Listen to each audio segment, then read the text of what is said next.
RJD supremo Lalu Prasad Yadav के हालिया बयान के बाद बिहार की राजनीति गर्मा गई है।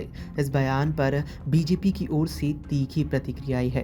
बिहार सरकार के राजस्व और भूमि सुधार मंत्री साथ ही प्रदेश अध्यक्ष दिलीप जायसवाल ने लालू यादव पर निशाना साधते हुए कहा कि लालू तांत्रिक हैं जो तंत्र मंत्र की बात कर रही हैं। वे बिहार की जनता को दिग्भ्रमित नहीं कर सकते। बिहार में उनकी कहानी अब खत्म हो चुकी है। बीजेपी आज देश की सबसे बड़ी पार्टी है और उसकी तुलना किसी क्षेत्रीय दल से नहीं की जा सकती। उन्होंने बीजेपी की तुलना राजा भोज से करते हुए क्षेत्रीय पार्टी को गंगोतेली की संज्ञा दे दिया। उन्होंने कहा कि बीजेपी और एनडीए देश के नक्शे पर हर जगह दिख जाएगा, लेकिन महागठबंधन कहीं नहीं दिख रहा है क्या? पूरे देश में बीजेपी का डंका बज रहा है। नरेंद्र मोदी की गारंटी समूचे देश में गूंज रही है। लोग सिर्फ मोदी की गारंटी पर विश्वास कर रहे हैं।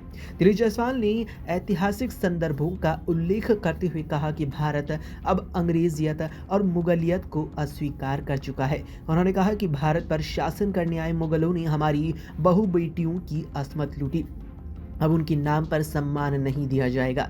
ये देश अपनी संस्कृति और विरासत को सुरक्षित रखने के लिए प्रतिबद्ध है। बीजेपी नेता ने दिल्ली के मुख्यमंत्री अरविंद केजरीवाल पर भी निशाना साधते हुए कहा कि मुफ्तखोरी की राजनीति करने वाले अब जनता के बीच बेनकाब हो चुके हैं। बिहार में भी कुछ लोग इसी मॉडल को लाने की कोशिश कर रही हैं, लेकिन जनता इसे नकार देगी। बिहार में सिर्फ मोदी की गारंटी चलेगी। छत्तीसगढ़ में भूपेश बघेल ने झूठ के सहारे सरकार बनाई, लेकिन चुनाव में जनता ने उसे नकार दिया और लोगों ने मोदी की गारंटी पर ही एक साथ आकर विश्वास जताया। प्रधानमंत्री नरेंद्र मोदी की सराहना करते हुए दिलीप जायसवाल ने कहा कि पहले स्वामी विवेकानंद थे जिन्होंने भारत को आध्यात्मिक मार्ग दिखाया, और अब नरेंद्र मोदी हैं जो देश को विश्व गुरु बनाने की राह पर आगे लगातार ले जा रही है। लालू यादव के बयान के बाद बिहार की राजनीति में तीखी बयानबाजी तो शुरू हो ही गई।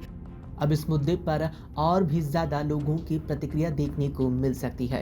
साथ ही बताते चलें कि प्रदेश में इस साल विधानसभा चुनाव होने हैं और चुनावों को लेकर अब सभी राजनीतिक दल और गठबंधन अपनी तैयारियों में जुट गए हैं। ऐसे में बिहार की सियासत में एक चीज़ ये भी अहम हो जाती है कि 1995 के बाद से प्रदेश के किसी भी विधानसभा चुनाव में कोई भी अकेली पार्टी पूर्ण बहुमत हासिल नहीं कर सकी, और यही वजह रही कि प्रदेश में 1995 के बाद से लगातार ही गठबंधन की सरकारें चली जिन्होंने राज्य को भी चलाया।